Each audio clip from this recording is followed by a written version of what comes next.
If love was enough to sustain marriage, we wouldn't have a 50% divorce rate. Today, I'm giving you the top 5 scientific reasons why love isn't enough for relationship satisfaction. And number 5 is going to completely change how you think about marriage.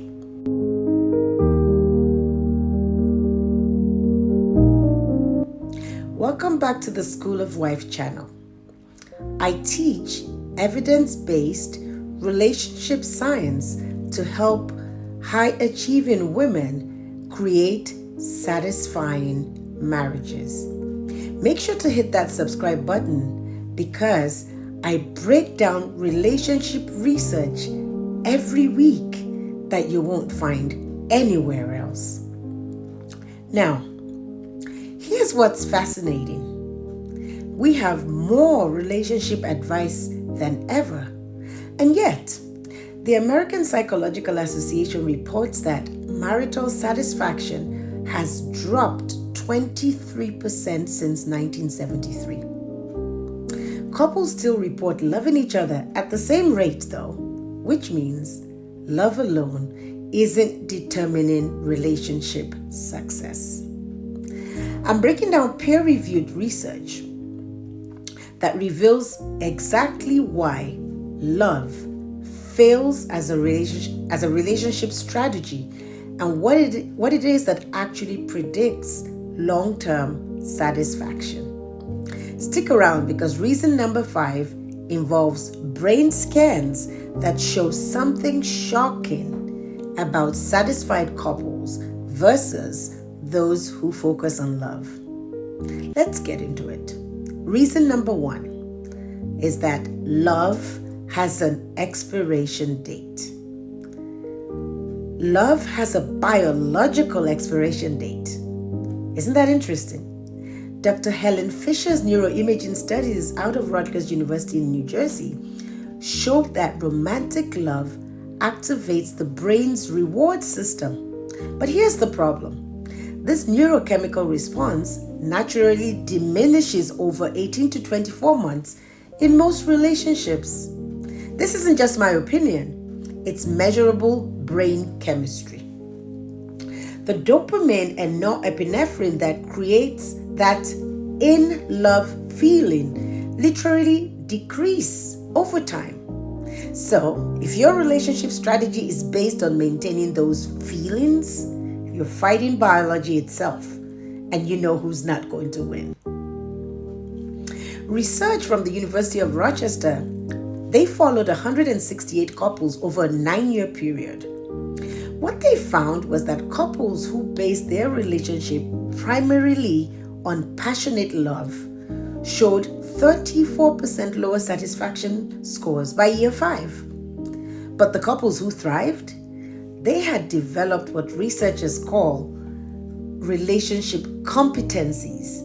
This was beyond emotional attachment. Now, if you've ever wondered why the spark fades, this explains everything. I want you to drop a 1 in the comments if this is hitting home with you. But here's what's even more revealing about why love isn't enough. Reason number 2. Love doesn't predict behavior. Love doesn't predict how people act, okay? The way that love doesn't predict the behaviors that actually sustain relationships. So the Gottman Institute studied over 3,000 couples, and what they found was that couples who go through a divorce, they report that they loved each other at the same rates as couples who stayed together. So what's the difference? Well, the differentiating factor isn't the presence of love. It's what Dr. Gottman calls relationship skills. Things like conflict resolution, emotional regulation, and what he terms turning towards your partner during everyday moments. Now, these are learnable behaviors. They're not feelings. They're not feelings. Another study, which was a meta-analysis of 115 studies, so this was one study that looked at 115 studies, found that relationship satisfaction correlates more strongly with behavioral patterns. It had a 0.67 correlation. It correlated more strongly than with reported love, which only correlated 0.43% of the time. Let's translate this. What you do matters more than what you feel. This is especially important for the high-achieving women because they're used to developing skills and competencies. Your relationship can be approached the same way, It's a skill to master. It's not just an emotion to experience. Reason number 3, love creates unrealistic expectations. Reason number 3, love creates what researchers call suffocation expectations, meaning that some of the expectations we have from our partner can be suffocating. Let's explain. So Dr. Finkel did a research at Northwestern University, and she showed that modern marriages, they don't fail because of a lack of love, but they fail because of because of unrealistic expectations. People feel like love alone will meet all of their psychological needs. But our needs are many.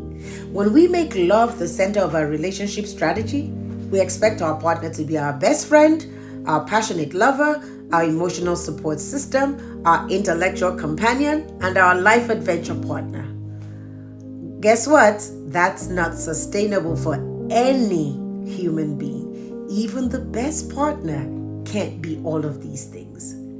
So Finkel's studies reveal that marriages thrive when couples develop what he calls relationship competencies, which are specific skills for different areas of partnership.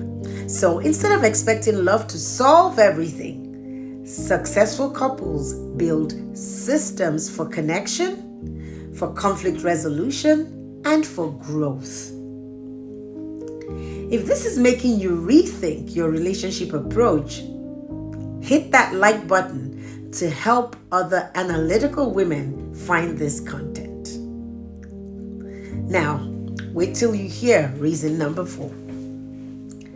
This one surprised even me. It did. Reason number 4. Love focuses on the wrong thing. On the wrong thing. On the wrong brain regions.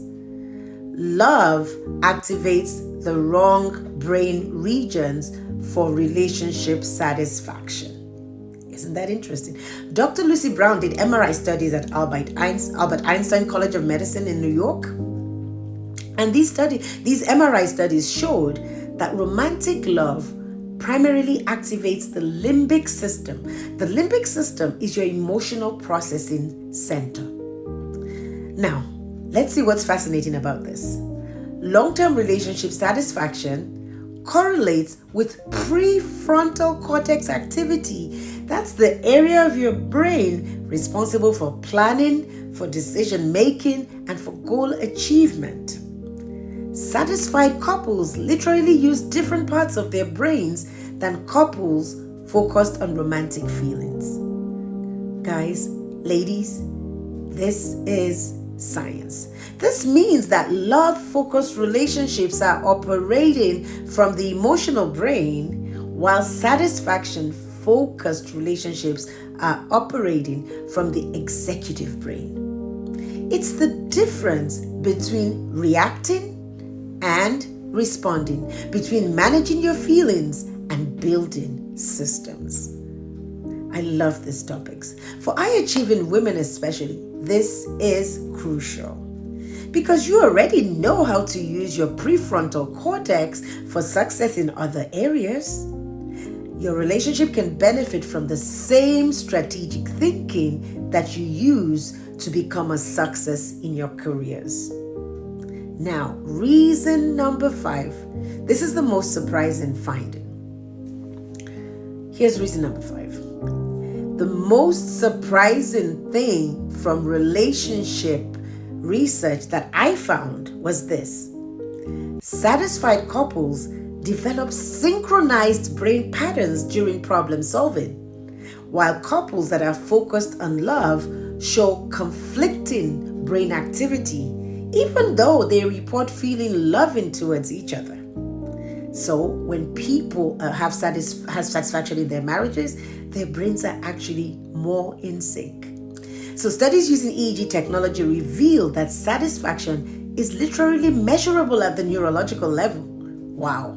When couples approach their relationship as a collaborative system rather than an emotional experience, their brains start working together instead of against each other.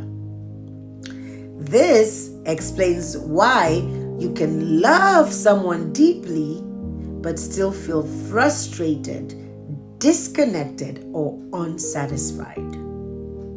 Your emotional brain is saying, I love this person, while your executive brain is saying, this system isn't working. Couples who thrive learn to align both. This completely changed how I think about relationships. What's your biggest takeaway so far? Let me know in the comments below. Research from the University of Virginia found that couples who engage in what they call cognitive partnership activities, problem solving, joint planning, and setting goals together actually had increased neural, which is the brain, connectivity in the satisfaction area and reduced brain activity in the stress areas. This isn't about becoming robots in your relationship. That's not what we're talking about. It's about understanding that sustainable satisfaction comes from building effective partnership systems, not just maintaining loving feelings. The feelings actually improve when the systems work. So what does this mean practically? Let me give you 3 evidence-based strategies. Let's talk about the 3-strategy solution. Based on this research, here are 3 strategies that outperform love-focused approaches. Strategy number 1, develop relationship competencies. Instead of focusing on feelings, build measurable skills like conflict resolution, energy management, and collaborative decision making. Strategy number 2, use systems thinking. Treat your relationship as a system with inputs, processes, and outputs rather than as an emotional experience. Ask what's working, what needs adjustment, instead of saying, do we love each other enough? Wrong question. Strategy number 3, practice cognitive partnership. Engage your prefrontal cortex together through joint planning, problem solving together, and goal setting together. This creates that brain synchronization that predicts relationship satisfaction. Remember, I'm not asking you to eliminate love. I'm just saying, don't make love do all of the heavy lifting in your entire relationship. Love is the foundation, but satisfaction is built with skills, systems, and strategic thinking. If you want to dive deeper into building relationship systems, head on to schoolofwife.com and join my email list. I send out evidence-based strategies every week that you can implement immediately.